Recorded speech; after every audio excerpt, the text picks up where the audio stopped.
Now, as you know, and you've seen live here on Sky, President Joe Biden, the US president, arrived in Israel an hour and a half or so ago. And again, you saw live on Sky his initial meeting with the Israeli Prime Minister Benjamin Netanyahu before they went into private talks. Here's some of what Benjamin Netanyahu had to say. Your visit here is the first visit of an American president in Israel at a time of war. It is deeply, deeply moving. It speaks to the depth of your personal commitment to Israel. It speaks to the depth of your personal commitment to the future of the Jewish people and the one and only Jewish state. And before they went into talks to talk about the very serious issues confronting Israel and the region, the president outlined his very clear and simple reason for being there. I wanted to be here today for a simple reason. I wanted the people of Israel, the people of the world, to know where the United States stands. Joining me now live from Canberra is Amir Maimon. He's Israel's ambassador to Australia. Ambassador, thanks for joining us. Explain to me first up the significance of this visit, as we've just heard from both leaders placing a lot of store just on the fact that it's occurring while Israel is engaged in this war. Well, thank you and good evening, Chris. Thank you for having me. As Prime Minister Netanyahu stated very clearly, this is an historic visit of an American president during a time of war.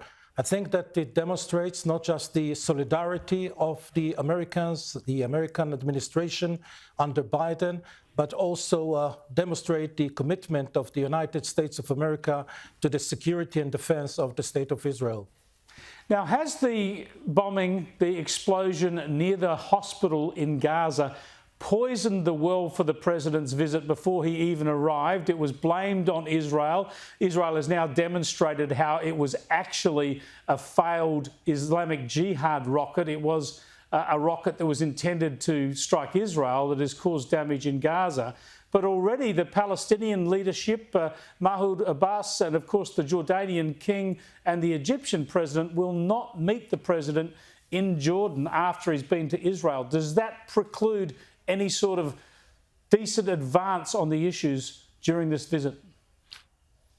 Well, I first and foremost would like to stress that a few hours ago, and to share with you, of course, that a few hours ago, the Israeli government, the Israeli Defense Forces shared evidences, clear evidences that it was the Islamic Jihad, the terror organization that fired the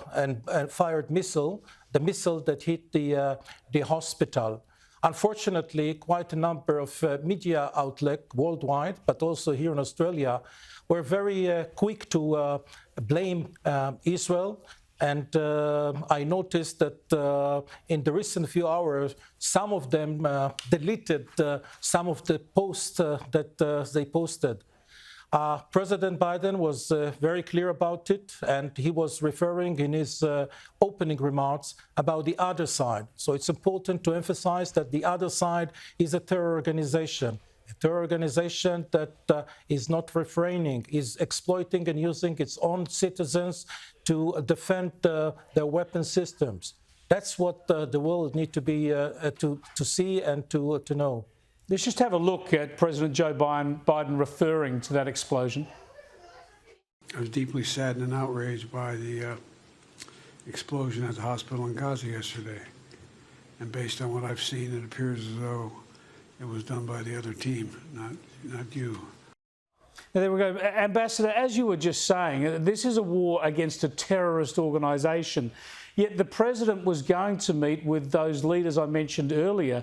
Does it mean that I mean, it is tragic, isn't it, that the leader of the Palestinian Liberation Organisation, Mahmoud Abbas, won't meet with the US president because of what's going on here? Because if there's going to be any meaningful process or progress, they have to have those discussions.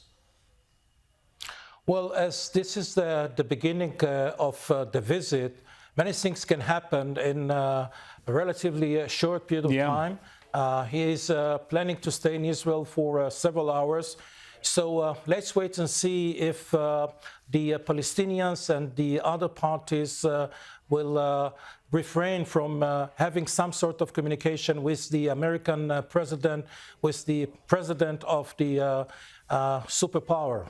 Now, I would suggest that the ground incursion, the full-scale ground incursion, might have been delayed until after the president's visit. I wouldn't expect you to comment on that. We will wait and see what the IDF does in Israel. But I do want to ask you about the reactions back in Australia. You saw those disgusting protests and chants of death to the Jews and gas to the Jews in Sydney just over a week ago.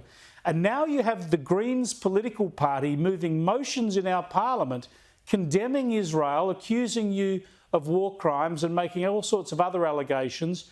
Are you disappointed about this divisive and misleading political debate in our national parliament? Well, Chris, I do not wish to waste the precious time with you to speak about the Greens. I rather talk about the so many Australians that rang the embassy, sent messages. I wish to talk about Prime Minister Albanese calling me while I was still in Israel. I was in Israel during the attack on the Saturday. Prime Minister Albanese called me. He was the first one to call. Then Minister Wong, Deputy Prime Minister, and many other politicians from both sides of the aisle. They speak in a very clear and loud language that represent where Australia stands and where the Australians stand. Ambassador, thanks so much for joining us. We hope those hostages can be freed without any more loss of life with civilians or military, but we do fear it's going to be a very, very difficult time ahead. I appreciate your time. Thank you.